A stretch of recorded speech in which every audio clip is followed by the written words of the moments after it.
नमस्कार दोस्तों। आज हम टीवी ऑन करते हैं तो हर न्यूज़ चैनल पर एक ही समाचार आता है कि ममता बनर्जी ने इस्तीफ़ा देने से इनकार कर दिया है, अपने पद को छोड़ने के लिए तैयार नहीं है। तो पश्चिम बंगाल में 4 मई को नतीजे आ चुके हैं और ममता बनर्जी की पूरी हार हो चुकी है, लेकिन हार के बाद भी वो ममता बनर्जी इस्तीफ़ा देने से इनकार कर रही है। तो ये प्रश्न है कि वो ये बात संभव है क्या? मन में बहुत सारे प्रश्न हैं, लेकिन क्या ऐसा हो सकता है? इस्तीफ़ा नहीं दे तो क्या हो सकता है? इसके लिए कानून क्या कहता है? बहुत सारे सवाल हमारे मन में हैं। तो चलो आज इस पहेली को सुलझाने की कुछ कोशिश करते हैं कि लोकतंत्र और जनमत का सम्मान इसमें समझना बहुत ज़रूरी होता है, संवैधानिक रूप से ज़रूरी होता है, क्योंकि लोकतंत्र में केंद्र और राज्य के चुनाव के अलग अलग होते हैं। जनादेश का अंतर, अगर देश की जनता ने भाजपा को भारी बहुमत से जिताया है तो वह केंद्र में सरकार बनाने का आदेश है, इसका मतलब यही होता है। और इसका मतलब ममता जी को इस्तीफ़ा दे देना चाहिए, ऐसा मेरा कहना है। 2021 में ममता बनर्जी बहुमत से जीती थी और वो 5 साल के लिए अपने कार्यकाल को पूरा कर चुकी है, लेकिन कानूनन ज़रूरी नहीं है कि ये पार्टी हार गई है और विपक्ष जीत गई है तो इस्तीफ़ा भी ज़रूरी है। कुछ इसके लिए कानून भी बने हैं और शायद ऐसा हो भी सकता है, लेकिन आगे इसके लिए भी लोकतंत्र के अंदर और यह भारत के बंधारण के अंदर कुछ अनुच्छेद ऐसे बनाए गए जिसका हल है। तो क्या हो सकता है? लेकिन प्रश्न तो अभी वही है कि पद छोड़ने से इनकार कर सकती है क्या? भारत के संविधान ने इसे खतरे की घंटी कही है, पहले ही नाप लिया था कि ऐसा हो सकता है और इसका तोड़ भी उसने ढूंढ लिया था। कानून कोई ज़बरदस्ती पद पर नहीं रह सकता और उसके पास कोई भी शक्ति नहीं रहती अगर वो अपने चुनाव के हार गया है तो। राज्यपाल, राष्ट्रपति और भारत की सेना, पुलिस और प्रशासन किसी भी व्यक्ति प्रधानमंत्री या मुख्यमंत्री के प्रति नहीं, लेकिन संविधान के प्रति वफादार होता है। अगर चुनाव हार गए हैं तो वो अपना पावर का इस्तेमाल नहीं कर सकती और पुलिस प्रशासन ये सब है, वो सब अपने हिसाब से नहीं चल सकते, कानून के हिसाब से चल सकते हैं। इसलिए कानून के अंदर इसका जिक्र किया गया है कि वो अपने पद का दुरुपयोग नहीं कर सकती।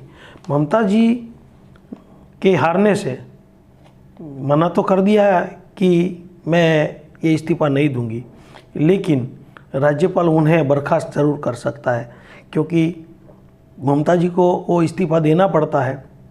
अगर वो ये करने से इनकार करती है तो राज्यपाल उसको अपने पद से बर्खास्त कर सकते हैं, और फिर भी अगर मना करे तो उसके ऊपर राजद्रोह का कानून बन सकता है, ऐसा हमारा संविधान के अंदर लिखा गया है। लेकिन मेरा ऐसा मानना है कि लोकतंत्र ही असली ताकत होती है हर देश के अंदर। जहाँ जहाँ भी लोकतंत्र है तो लोकतंत्र का मतलब यही होता है कि आपकी ताकत वही है। अगर चुनाव हारने के बाद भी कोई नेता अपना इस्तीफ़ा नहीं देता है तो चुनाव का कोई मतलब रहता नहीं है। हर इंसान को अपना नेता चुनने का अधिकार होता है, इसलिए हर 5 साल के अंदर जनता जनार्दन होती है, वही अपना नेता चुनती है। लेकिन अगर ममता बनर्जी ये इस्तीफ़ा देने से इनकार करता है तो पब्लिक ने उसको, मतलब कि जनता ने उसको अपने पद से हटाने के लिए एक अपना वोट दिया है। मेरा मानना यह है कि अगर कोई कल ऐसा नेता, कोई ऐसा गुंडा, बदमाश, मवाली देश का प्रधानमंत्री बन गया और वो इलेक्शन हारने के बाद भी वो अपना त्याग पत्र देने के लिए इनकार करता है तो ऐसा नहीं हो सकता, क्योंकि अगर ऐसा आदमी, देश का अगर कमान उसके हाथ में है तो देश को बर्बाद कर सकता है या देश को टुकड़े टुकड़े में बांट सकता है या फिर नक्सलवाद, आतंकवाद सबको बढ़ावा दे सकता है। देश के युवा धन को वह ड्रग्स, हेरोइन, कोकेन के नशे में बर्बाद भी कर सकता है। इसीलिए जनता जनार्दन होती है, जनता का नतीजा जो आता है, जनता जो फैसला सुनाती है उसका स्वीकार करना चाहिए। अगर ये नहीं होता है तो ऐसा माना जाता है कि लोकतंत्र खतरे में है और लोकतंत्र खतरे में पड़ सकता है। इसलिए लोकतंत्र केवल चुनाव तक ही सीमित नहीं है और इसलिए कानून भी बनाया गया है। ये चुनाव आयोग उच्च न्यायालय है जो पालिका है और राष्ट्रपति की मजबूती पर टिकी है। यह संस्थान सुनिश्चित करती है कि कुर्सी किसकी जागीर है। लोग कुर्सी को छोड़ने के लिए तैयार नहीं है तो ये कहते हैं कि कुर्सी किसकी जागीर नहीं है। जनमत का वोट बड़ा हथियार होता है और यही संविधान उसे हथियार को सुरक्षा भी देने का वचन देती है। अगर जनता ने ये फैसला सुना दिया है तो जनता के लिए यही हथियार है। कल कोई नेता कानूनन आपके ऊपर अत्याचार कर सकता है तो हर 5 साल के अंदर जनता उसे बदलने के लिए मौका देती है और अपना नेता चुनने का वो संविधान बना है कि अपने चुने हुए जो अच्छा काम करे, जो देश के प्रति वफादार हो, ऐसा नेता चुने। तो ये भी एक जनता जनार्दन का फैसला होना चाहिए और इसके लिए कानूनन भी है।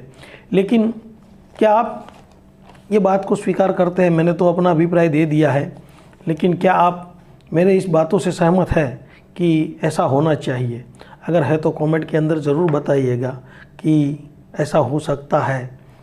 और अगर बात सच्ची लगे, कड़वी तो ज़रूर है, लेकिन अगर बात सच्ची लगे तो उसको लाइक, शेयर और सब्सक्राइब तो ज़रूर कीजिएगा। और हर भारत के नागरिक तक ये बात पहुंचानी चाहिए कि कानून से ऊपर कुछ नहीं होता, संविधान से ऊपर कुछ नहीं होता। और मैं भी बताना चाहता हूँ कि वर्तमान स्थिति को देखकर आप ये भी बताइए कि ममता जी को इस्तीफा देना चाहिए कि नहीं देना चाहिए। क्या आपको लगता है कि ऐसे नियमों को कुछ और सदर करने के लिए या परिस्थिति हो अगर ऐसी भविष्य में आए तो उसके लिए कुछ और कानून बनना चाहिए और इसका कुछ तोड़ होना चाहिए? तो कमेंट में ज़रूर बताइएगा। वंदे मातरम। भारत माता की जय।